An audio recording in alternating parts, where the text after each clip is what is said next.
Il y a une vérité que presque personne n'a le courage de dire à voix haute, les gens visibles ne deviennent jamais vraiment riches. Ceux qui parlent trop, qui s'exposent trop, qui montrent tout, qui justifient tout, finissent toujours par être freinés, critiqués, attaqués, observés, jalousés.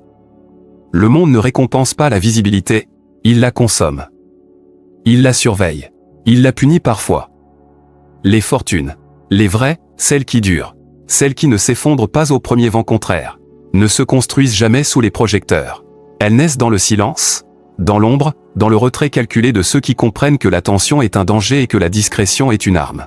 Machiavel l'avait déjà compris il y a des siècles, celui qui s'expose trop devient vulnérable, prévisible, attaquable.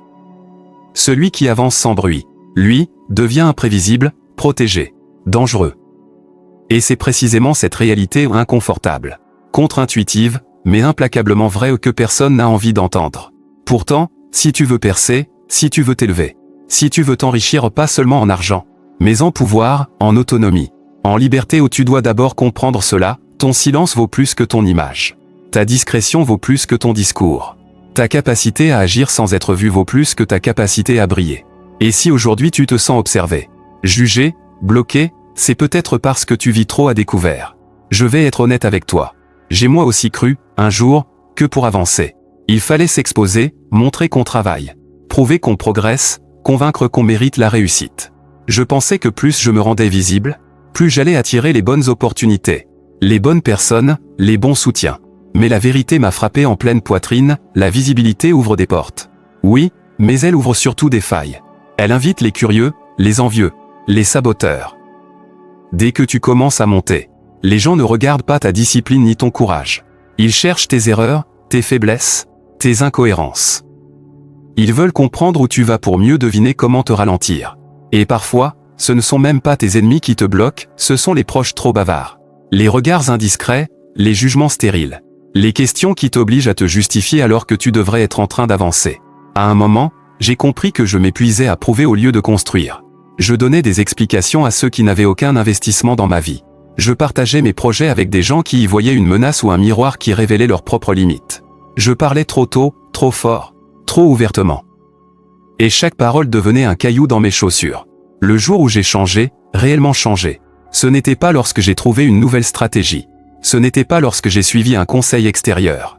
Ce n'était pas lorsque j'ai cherché à être plus discipliné, plus motivé ou plus productif. Non. Le moment fondateur, celui qui a transformé ma trajectoire, c'est le jour où j'ai décidé de devenir invisible. Je me suis effacé des discussions inutiles. Je me suis retiré des guerres d'opinion. J'ai arrêté de dire ce que j'allais faire. J'ai arrêté d'afficher mes objectifs. J'ai arrêté de parler de mes finances, de mes projets, de mes ambitions. J'ai fermé la porte à ce qui dissipait mon énergie. Et quelque chose de presque mystique s'est produit, ma vie a commencé à prendre de la vitesse. Mes projets avançaient plus vite. Mon esprit devenait plus clair. Mes décisions étaient plus nettes. Je ne cherchais plus l'approbation ni la validation. Je n'avais plus besoin de raconter pour exister. Et surtout, les obstacles qui venaient toujours des autres, leurs doutes, leurs critiques, leurs peurs se sont évaporés. Le silence m'avait libéré. Machiavel disait que le pouvoir appartient à celui qui sait ce qu'il doit cacher. Et plus j'avançais, plus je voyais à quel point il avait raison. Le monde moderne adore l'exhibition, adore la transparence forcée, adore les gens qui s'exposent naïvement. Pourtant, les gagnants, les vrais, ne montrent jamais leur construction. Ils montrent le résultat, une fois qu'il est impossible de les arrêter. Ils ne dévoilent leur choix que lorsqu'ils n'ont plus rien à perdre. Ils avancent dans l'ombre parce que la lumière attire les prédateurs. Et ce que j'ai compris, c'est que la richesse, peu importe sa forme, financière, émotionnelle, stratégique, spirituelle, est un processus fragile. Elle a besoin de protection. Elle ne peut pas se développer sous les regards qui jugent, qui comparent, qui sabotent. Elle doit pousser dans le noir, comme une graine. Elle doit grandir protégée, loin du bruit. Elle doit grandir dans ton silence. Alors aujourd'hui, si tu es ici, si tu lis ces mots, ce n'est pas par hasard. C'est peut-être parce qu'une partie de toi est fatiguée d'être exposée, fatiguée d'être lue à travers les yeux des autres, fatiguée de devoir expliquer ton évolution à des gens qui ne la méritent pas. C'est peut-être parce que tu sens, quelque part en toi, qu'il est temps de devenir plus stratégique, plus opaque, plus protégé. Peut-être que tu commences à comprendre que tu n'es pas obligé de tout montrer, de tout expliquer, de tout verbaliser. Tu as le droit d'avancer dans le silence. Tu as le droit de grandir dans l'ombre. Tu as le droit de devenir puissant sans avoir besoin d'être vu. Et si tu acceptes cette vérité, alors tu es prêt pour ce voyage. Parce que ce que tu vas découvrir ensuite va changer ta manière de penser, de décider, de te comporter. Tu vas comprendre pourquoi l'invisibilité est la première étape de toute richesse. Et tu vas découvrir qu'en réalité, ce monde ne respecte pas ceux qui brillent trop tôt, il respecte ceux qu'on ne voit jamais arriver. La plupart des gens échouent dans leur quête de richesse pour une raison bien plus simple qu'ils ne l'imaginent, ils veulent être vus. Ils veulent que leur entourage reconnaisse leurs efforts, que le monde les valide, que les autres témoignent de leur ambition. Ils confondent mouvement et bruit, ascension et exposition, stratégie et démonstration. Pourtant, dans l'histoire comme dans la psychologie humaine, chaque puissance réelle s'est d'abord construite derrière un voile. L'or ne scintille qu'une fois extrait de la terre, jamais pendant l'extraction. La lumière n'arrive qu'à la fin, lorsque tout est sécurisé, consolidé, inattaquable. C'est la règle que Machiavel répétait à demi-mot dans ses observations, celui qui s'expose trop tôt offre des points d'attaque, crée des ennemis, réveille les jalousies et devient vulnérable avant même d'avoir bâti sa forteresse. La visibilité est une faille, une ouverture, et quand on avance dans le monde réel, chaque ouverture attire ceux qui cherchent à entrer.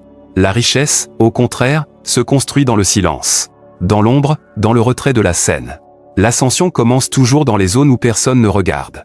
Et ce n'est pas une métaphore, c'est une mécanique humaine. Les individus qui ont accumulé de grandes fortunes, ceux qui ont bâti des empires, n'ont jamais commencé en affichant leur ambition.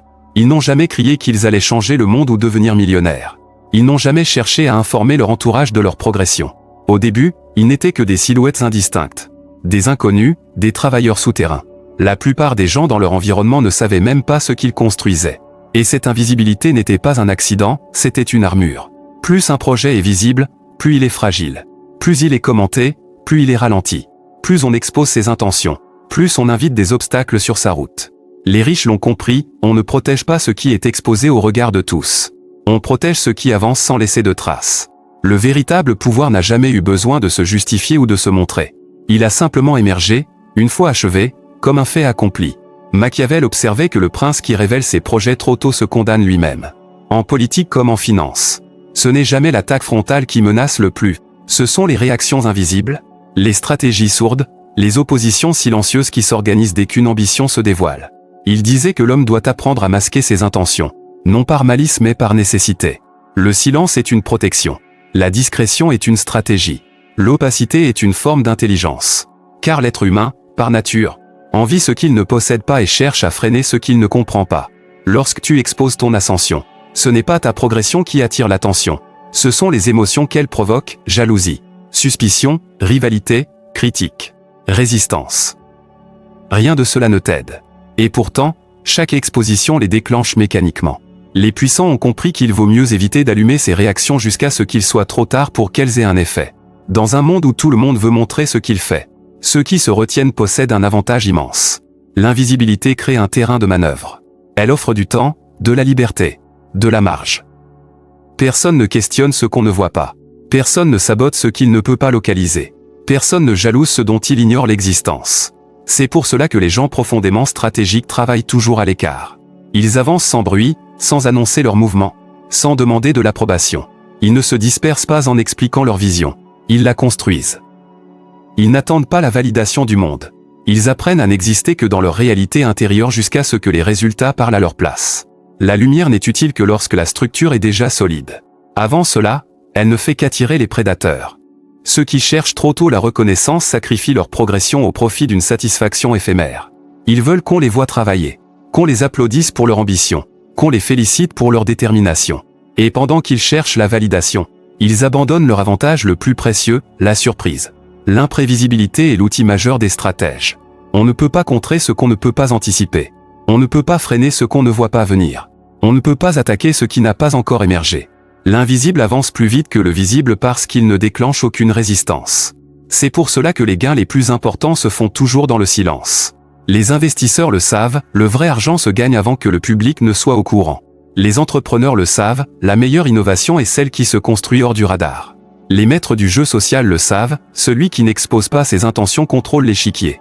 Dans la vie quotidienne, cette loi se vérifie partout. Celui qui parle trop de ses rêves finit par les transformer en illusions. Celui qui annonce ses projets finit par les diluer dans les opinions des autres. Celui qui expose sa progression finit par être freiné par ceux qui préfèrent le voir au même niveau qu'eux. C'est une réalité psychologique crue mais universelle, les gens ne veulent pas que tu les dépasses. Ils ne le diront jamais frontalement. Mais ils le manifesteront par des remarques. Des doutes, des conseils toxiques. Des micro-attitudes qui te ralentissent. Et plus tu es visible, plus ces réactions se multiplient. La lumière attire non seulement l'attention positive, mais surtout les regards qui épient, comparent, jugent et sabotent. La richesse ne supporte pas cela pendant sa construction. Elle a besoin d'espace, d'ombre et de silence. Machiavel répétait que les intentions du prince doivent rester cachées jusqu'au moment où elles deviennent irrémédiables. Cette logique n'a rien perdu de sa puissance. Celui qui possède la maîtrise de l'information possède la maîtrise du terrain. Celui qui garde ses objectifs pour lui seul conserve une force intérieure inébranlable.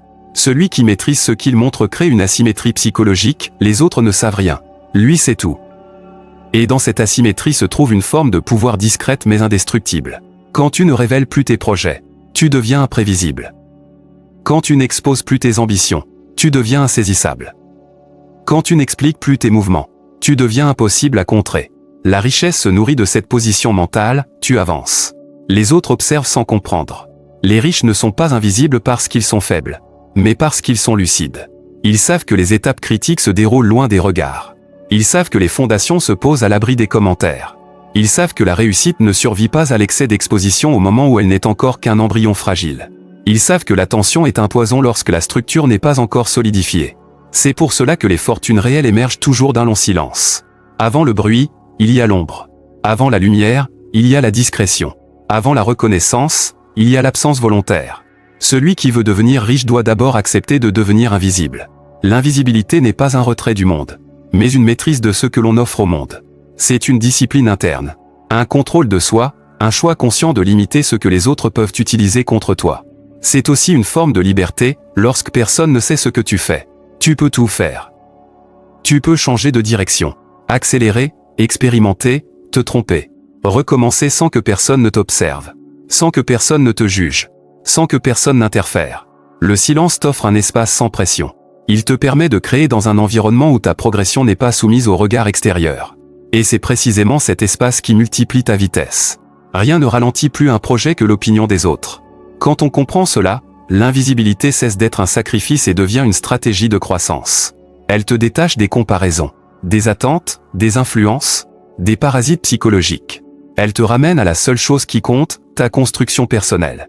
Dans cette zone silencieuse, tu deviens plus lucide, plus discipliné, plus concentré. Les distractions tombent. Les justifications disparaissent. Les ego games se dissolvent. Et ta capacité à générer de la richesse augmente mécaniquement.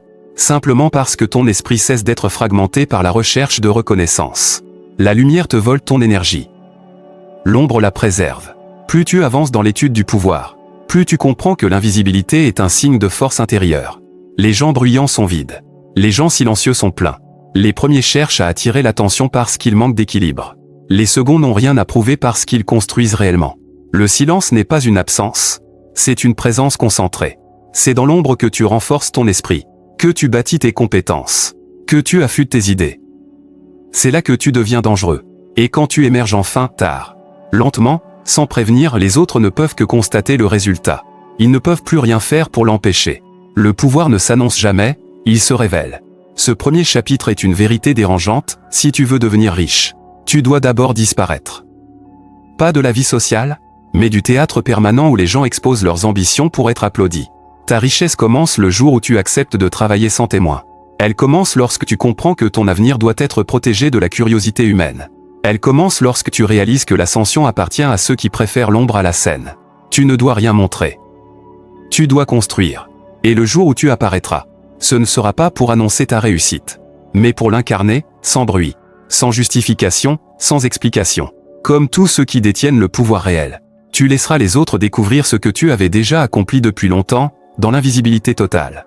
La plupart des gens s'imaginent que la richesse est le résultat d'un effort visible, d'une démonstration continue, presque spectaculaire, où l'on expose chaque réussite comme un trophée. Ils croient que pour réussir il faut se montrer, prouver, afficher, convaincre, raconter, attirer point. Mais ce que Machiavel savait et ce que les puissants comprennent encore aujourd'hui, c'est que la véritable richesse ne se nourrit jamais de bruit, mais de silence.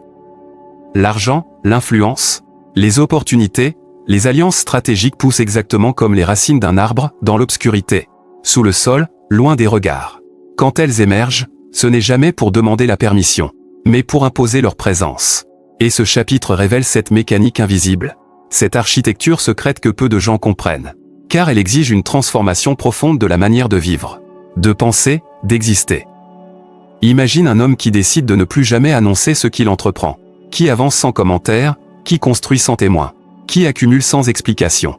Il crée autour de lui une zone vide, un silence opaque que les autres n'arrivent pas à lire. Et c'est dans cet espace qu'il devient imprévisible, donc ingérable, donc impossible à freiner.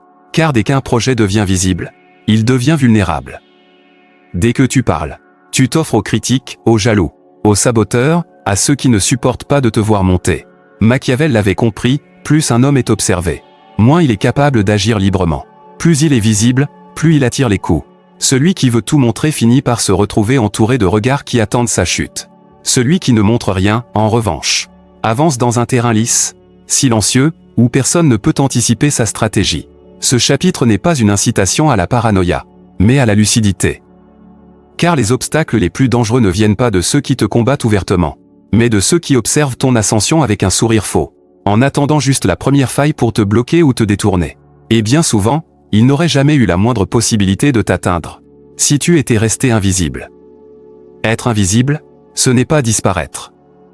C'est contrôler exactement ce que les autres savent de toi, trop peu pour t'attaquer, assez pour te respecter. Les puissants protègent leurs intentions comme des secrets d'État. Ils n'annoncent jamais leurs mouvements. Ils ne décrivent jamais leur stratégie. Ils ne parlent pas pour se rassurer. Ils parlent quand tout est déjà fait, quand la décision est déjà prise, quand le résultat est déjà entre leurs mains. Et même là, ils ne disent que 10% de la vérité. Tu dois apprendre cette discipline glaciale, agir d'abord, annoncer ensuite, mais seulement si nécessaire. Machiavel disait que les hommes jugent ce qu'ils voient, pas ce qu'ils comprennent. Alors ton rôle n'est pas d'expliquer ton ascension, mais de la rendre illisible. Celui qui comprend le silence devient imprenable. Pour s'enrichir sans être vu, il faut commencer par ériger une barrière mentale entre tes intentions et le monde extérieur. Chaque fois que tu as une idée, un projet, un objectif, retiens ton élan naturel de vouloir en parler. Le cerveau humain cherche la validation. Il adore l'illusion du progrès social. Cette fausse sensation qu'on avance simplement parce qu'on a raconté ce qu'on allait faire. Mais c'est un piège. Ceux qui parlent trop avancent lentement. Ceux qui ne parlent pas construisent en profondeur. L'invisibilité n'est pas seulement une tactique extérieure. C'est un état intérieur. Ça commence par une règle simple, personne n'a besoin de savoir ce que tu fais. Ni tes amis, ni ta famille, ni tes collègues, ni tes proches. Les intentions doivent devenir une chambre forte où seuls tes actes ont accès. C'est seulement quand tu t'habitues à marcher dans la discrétion que les opportunités commencent à se multiplier. Parce que tu développes une chose que beaucoup n'ont plus, l'indépendance mentale. Tu deviens quelqu'un qui avance sans chercher l'approbation. Tu deviens quelqu'un qui construit sans témoin. Tu deviens quelqu'un qui n'a pas besoin d'être vu pour exister. Ceux qui ont construit des empires financiers n'ont jamais passé leur temps à publier leurs plans ou leurs ambitions. Ils se sont retirés dans des cercles silencieux, ont observé les dynamiques du monde, ont agi quand personne ne regardait. Ils ont avancé dans l'ombre et sont apparus au grand jour uniquement quand leur fortune était déjà solide. Impossible à contredire. En suivant cette méthode, tu crées une aura qui déroute ton entourage. Les gens ne comprennent plus comment tu progresses. Ils ne voient rien, mais ils sentent une montée, un changement, une intensité nouvelle. Ta présence se transforme, moins bruyante, plus lourde, moins bavarde, plus respectée. Tu n'inspires plus la curiosité naïve, mais une forme d'attention prudente. Les envieux ne savent plus quoi attaquer, car tu ne leur donnes aucune information. Les jaloux ne comprennent plus où frapper, car tu ne leur offres aucune cible. Les manipulateurs ne savent plus comment t'atteindre, car ils ne connaissent pas tes failles. L'invisibilité devient un bouclier. Et comme toujours dans le monde du pouvoir, le bouclier te donne la liberté. Tu n'es plus influencé par les opinions, les regards, les critiques, les comparaisons. Tu n'existes plus dans la dimension où les autres veulent t'enfermer. Tu existes dans la tienne. Et dans cet espace libéré, tu peux enfin bâtir. Construire un business, développer une compétence, travailler sur plusieurs projets, accumuler de l'argent, rassembler des ressources, t'éduquer, investir, sans que personne ne te ralentisse. Quand tu es invisible, tu n'as pas besoin de justifier tes dépenses. Tu n'as pas besoin d'expliquer tes choix. Tu n'as pas besoin de prouver ta valeur. Tes erreurs deviennent discrètes. Tes progrès deviennent secrets. Tes victoires deviennent silencieuses. Et c'est dans ce silence que naît l'enrichissement stratégique. La richesse vient toujours de ce que les autres ne voient pas, les heures d'études tardives, les actions discrètes, les investissements effectués dans l'ombre. Les refus silencieux que personne ne remarque. Les alliances invisibles que tu crées sans bruit. Cette manière de vivre donne un avantage tactique immense, tu observes tout, mais personne ne t'observe. Tu vois les faiblesses des autres, mais ils ne voient pas la tienne. Tu anticipes leurs mouvements, mais ils ignorent les tiens. Tu deviens un joueur d'échecs dans un monde où tout le monde joue aux cartes à découvert. L'invisibilité devient ton territoire. Tu peux y respirer, y réfléchir, t'y reposer, t'y développer. Et un jour, tu laisses apparaître une partie de ce que tu as construit. Pas pour impressionner, mais pour verrouiller ton statut. Les gens se demandent alors comment tu as fait. Ils s'interrogent, spéculent, inventent des théories. Ils cherchent l'histoire derrière ton ascension. Mais ils ne la trouveront pas, car elle n'a jamais existé dans leur monde. Elle s'est écrite dans un lieu où ils n'avaient pas accès, ton silence. C'est ainsi qu'on s'enrichit sans être vu. En comprenant que la lumière est dangereuse, que les regards freinent, que la visibilité attire les prédateurs. La richesse n'est pas une question de montrer, mais de savoir quand ne pas montrer. Et c'est là que la pensée machiavélienne prend toute sa puissance. Celui qui protège ses intentions crée sa liberté. Celui qui garde ses projets invisibles crée sa force. Celui qui avance sans bruit devient impossible à arrêter. Et celui qui devient impossible à arrêter finit toujours par devenir riche. Dans le silence, dans les zones que personne ne regarde. Tu viens de comprendre ce que la plupart des gens ignorent toute leur vie, la richesse ne se construit pas dans le bruit, mais dans l'ombre. Ceux qui parlent trop se brûlent. Ceux qui s'exposent trop se dispersent. Ceux qui cherchent l'approbation finissent dépendants du regard des autres. Mais celui qui apprend à avancer sans expliquer, à agir sans annoncer, à bâtir sans témoin, celui-là devient un phénomène que le monde ne peut ni lire, ni prévoir, ni empêcher. Et c'est peut-être le tournant le plus puissant, tu n'es plus un joueur comme les autres. Tu deviens celui qui dicte le rythme sans se montrer. Celui qui laisse les gens découvrir trop tard ce que tu étais en train de construire. Celui dont le silence vaut plus que les discours des autres. Si cette façon de penser te parle, si tu veux continuer à explorer les lois invisibles du pouvoir, de la psychologie et de la richesse silencieuse, alors je t'invite simplement à rester avec moi. Pas par obligation, mais parce que chaque nouvelle idée pourrait devenir une pièce supplémentaire dans ton ascension. Et si tu choisis de t'abonner, fais-le pour une seule raison, tu veux devenir la version de toi que personne n'avait vu venir.